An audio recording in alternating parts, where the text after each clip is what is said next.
John. Good morning. And I'm glad that it is, actually, because mainstream it had all gone very quiet. Go ahead.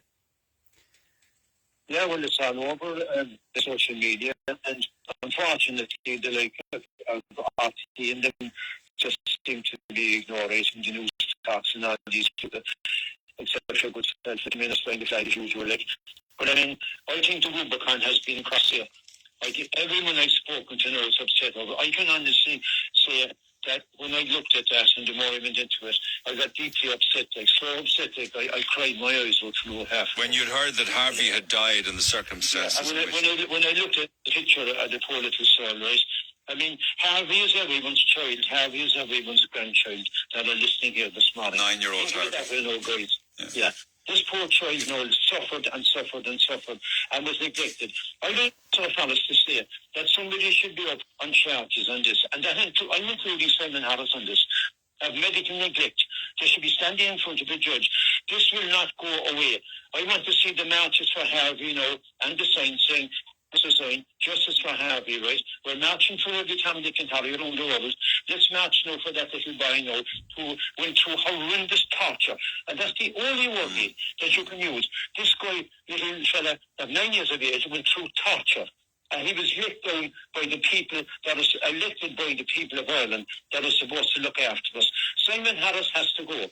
And I'm calling Micheál Martin publicly on your show with your massive audience this morning for Micheál Martin to sack Simon Harris. But will he do that? No. And I think he won't do it. Well, you see, you can't because of the arrangement in government where both parties are part of the government. That's what I'm saying. Yeah. He knows that there would be revolt within the blue shirts and there would be a general election and he's afraid of Sinn Féin and others. Harvey passed away on the 29th of July and his mum Gillian, his dad Stephen, his sister Lila, his brother Remy and the wider family circle grieve him every single day. He is one of 233 children up to March of this year who are awaiting for scoliosis surgery. That's just part of the waiting list, but it's a relevant one. This is the guy that you mean that very shortly will be the Prime Minister of this country again. Like, there's no way that man should hold that office again. I believe this will not be let go by the general public. I think this is the catalyst now. This is the Rubicon has been crossed, as I previously said, Neil. This guy has to go, and he has to go now. Like, I don't want to see this. Why hasn't he apologised? Why hasn't he met the family? Harvey, what's going on? He died on the 29th of July. This is the 13th day of August. It's over 2 weeks ago. Because he knows for the simple reason, the promise he made in 2017, he was health minister, that child would be waiting over 4 months.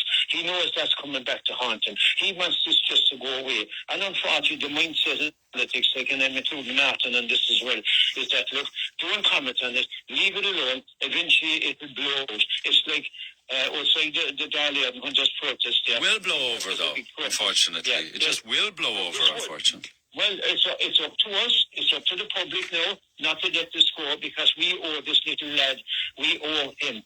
We owe him big time as the people of Ireland because the people that were supposed to look after him, the people that we neglected him and made sure that he was tortured and died at a young age. That's what it is.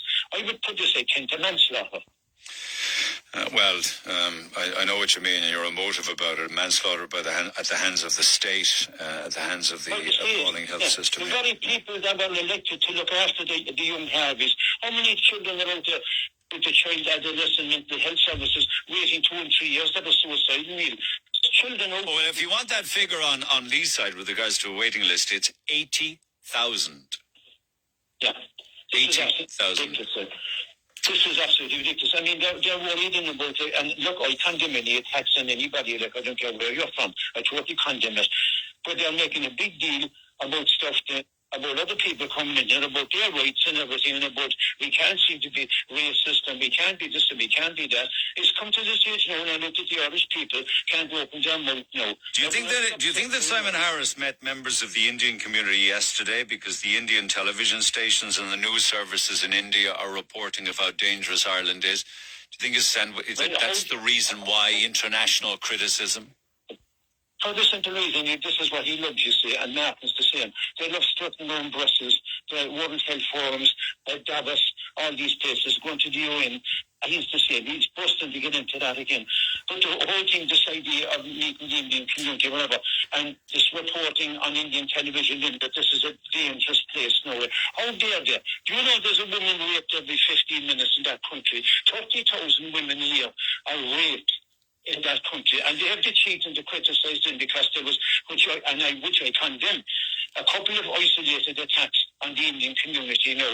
We're the pariahs now of Europe now, in a country that a woman, I repeat, is raped every 15 minutes. Do I have to fact check that statistic, or is it accurate? I will fact check. No, check it away. Check it away. You'll see if it come up. All right. Okay. Okay. Okay. Thank you, John. Text 0868 104